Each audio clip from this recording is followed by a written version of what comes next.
neighborhood nziza cyane ku buryo murareba aya ma apartment ari hano ni meza cyane ku buryo umuntu wese yakwifuza gutura muri aka gace.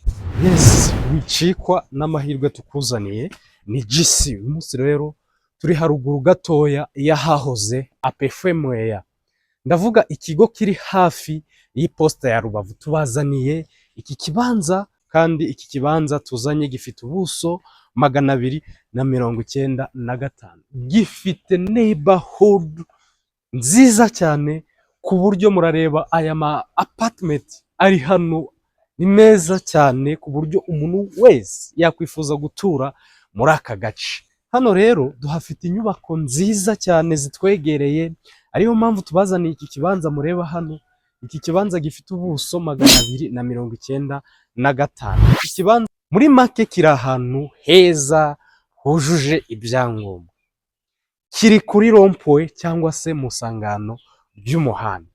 Ntabwo twasoza video tutaberetse ubuso bw'imbere, karibu tugende.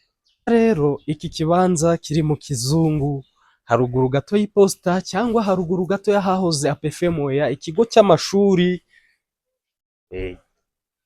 murakizi cyanditse amateka. Hanyuma rero nuguhera hano mubona aha mpagaze n'amaguru ya kugenda ahantu ndaza kugarukira. Ubu ni ubuso bwose, kurikira video kugira utaza gucikwa n'akantu na kamwe.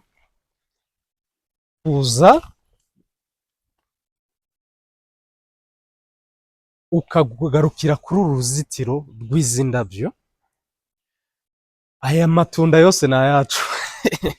Hanyuma rero murabona buriya buso bwose, ubwo buso mureba, ubu buso mureba bwose ni ubwacu, ni ubwacu. Turahagurisha ku giciro cyiza cyane, igiciro kitari kirekire, igiciro hagati na hagati, 75,000,000 hagutuza ahantu mubona izi nyubako.